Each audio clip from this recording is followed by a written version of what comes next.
Many people say that chant is a call for genocide. Erasing the state of Israel. It's a call for the end of the world's only Jewish state and its people. If they are advocating genocide, should that chant then be illegal? The First Amendment says Congress shall make no law abridging freedom of speech. But there are exceptions. Laws forbid speech that incites imminent lawless action. Now, Democrats and Republicans in the House have approved a bill saying, from the river to the sea, illegal discrimination at universities. If it becomes law, that would be something new for America. Here, even hateful speech has been legal. That's not true in most of the rest of the world. Most countries now have laws against what they call hate speech. And Canada is about to pass a law that would imprison people for life if they advocate genocide. We stand with the Palestinian resistance and their heroic and brave action on October 7th. Who's going to be the determiner of who's going to be prosecuted? Canadian Ezra Levant, founder of the media outlet Rebel News, fights for free speech. Life in prison for saying the wrong thing. I'm worried about a law like that gives a politician the chance to criminalize his peaceful opponent. Some countries criminalize their opponents now. A Brazilian judge recently ordered Twitter to block popular accounts that support the former Brazilian president. This crusading judge says, take the accounts down.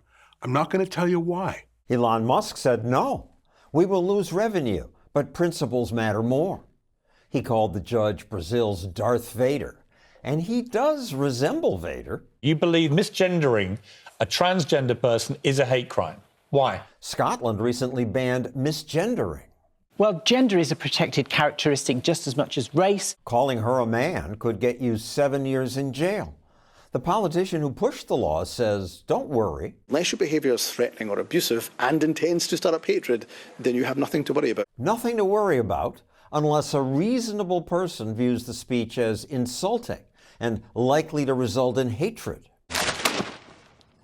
Do you have any idea how serious this is? Harry Potter's creator sees the problem. J.K. Rowling says Scotland's new anti-hate crime law is a threat to free speech. She wrote, if the accurate description of biological sex is deemed criminal, freedom of speech and belief are at an end. This made her enemies slit her throat, says one. J.K. Rowling, not a good person. But Rowling won't back down. The day Scotland's new law took effect, she intentionally broke it by misgendering some trans people on Twitter. She said, these aren't women, but men.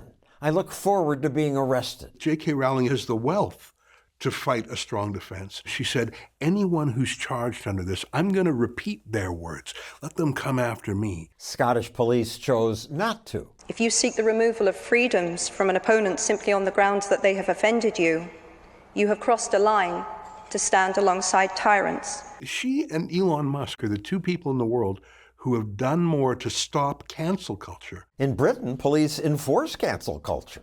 Police there arrest people who criticize so-called marginalized groups. Remind me again why I'm being arrested. This man was arrested just for retweeting this image. 4 progress pride flags put together so they form a swastika. He wasn't supporting Nazis, just arguing that the woke movement is totalitarian. You should not be doing this to me. I expect my freedom of speech.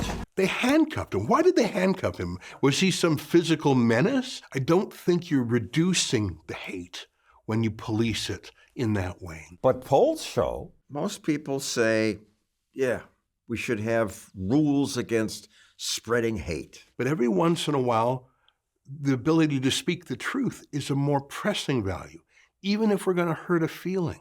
Even if we're going to upset the apple cart. That's what freedom of speech means. It means it trumps those other values. Canada's laws now give politicians power over people's speech. Levant's been charged multiple times. I wrote a book about Justin Trudeau, a knockoff of The Sopranos. I called it The Libranos because he's with the Liberal Party.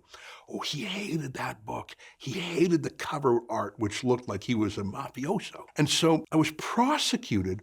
What was your marketing plan? Levant was called before investigators working for Elections Canada. Was it political advertising? Canada has laws against unregistered political ads. But Levant asked the investigators. Is anyone in your office investigating any other books about Justin Trudeau or just the book that's critical of him? They convicted me. They find me 5 years later. I'm still in court over a book that criticized Justin Trudeau. Organizations like yours continue to spread misinformation and disinformation. Now Trudeau is pushing that law, imposing life in prison for hate speech. Canadians must like this. He gets reelected. A lot of Canadians and Americans and Brits want a net nanny, but for the other guy. It's important that everyone have free speech. Give people that peaceful outlet for their grievance. You need that, in case of fire, break glass, freedom of speech when there's a crisis, when you just need to speak the truth. If you cork them up, if you don't let them have the safety valve of free speech, they'll explode in another way, possibly including violence. I think there's a correlation between the countries that have the least freedom of speech and countries that have violent terrorism. Free speech is a preventive mechanism that prevents an escalation of problems. Canada's punishing certain speech with life in prison will discourage some from speaking their truth. We're a laboratory of bad ideas. It's good that so far our American police, when they make arrests, say the arrests are for trespassing or property damage, not speech.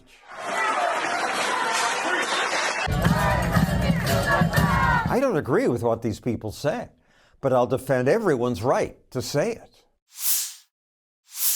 Here at Stossel TV, we support free speech, and in a few weeks we'll post our full interview with Ezra Levant about free speech and its enemies.